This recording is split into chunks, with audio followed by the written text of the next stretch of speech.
I have been defeated. My arch rival, Hugh, has beat me in fencing. He did a great job. I have to hand it to him.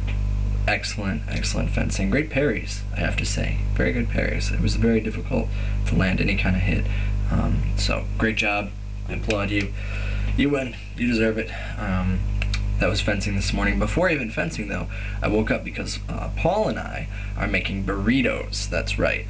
And we made, I think, 70 burritos. We just made tons. We had all these beans that we like boiled, and then we had beef that we browned, and ground up beef that was browned, and then we took potatoes and some spices and garlic and onion, mixed it all together into this like mashed burrito stuff, and we got tons of tortilla, and we heated the tortilla on top of an open flame on the oven and flipped it, and heated it. I burnt my hands a little bit, and we rolled them, and then we put the stuff in them, we rolled them. Half of them have a little bit of cheese on top, but that's not really necessary. They were pretty good without the cheese.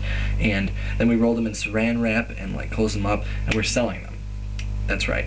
And we're selling our burritos for 50p, 50 pence each, or you can get a dozen for £5. So you save £1 if you get a dozen, and we think that's pretty reasonable, and we might actually make some money. I don't know. These are fantastic burritos, I have to say. Delicious burritos. I mean, Paul is his recipe, and he's from New Mexico, and he knows how to make that kind of stuff. I mean, he makes excellent guacamole dip.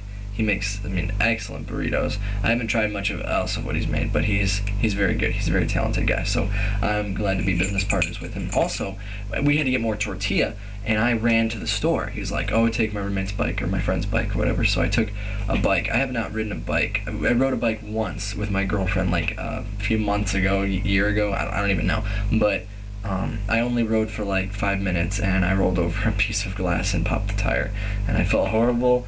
And I was going to replace the inner tube, but her parents wouldn't let me because they thought I shouldn't have to do that, but I felt so bad.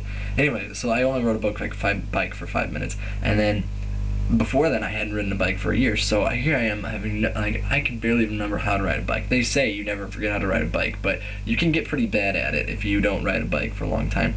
And not only am I trying to figure out how to ride this bike, but I have to ride it on the left-hand side of the road, and you can't really ride bikes on sidewalks at all here because you will get yelled at. There's a lot of foot traffic.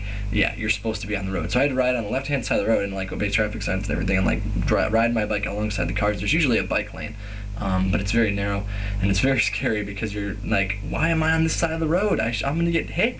But all the cars are on the left-hand side of the road, so you have to ride. It's crazy. But anyway, after fencing, Hugh and his friend Pete, who I guess is my friend too now, with the three of us went to King's Arms, which is an excellent pub, which is a cool environment, very big, and we hung out for like a couple hours, and I talked to them about all sorts of stuff, and it's really interesting. They're both Oxford students at different colleges, and I just got back, so I've had a huge day. My hair doesn't look normal because I'll tell you a secret, I haven't really taken a shower yet today. I just woke up and made burritos and then went to fencing and then went to the pub, and now I'm back. So, huge day, busy day. I'm now friends with Hugh on Facebook, so this shout out goes to Hugh, and you earned it because you totally fenced the crap out of me today. So good job, Hugh, and that's all for today.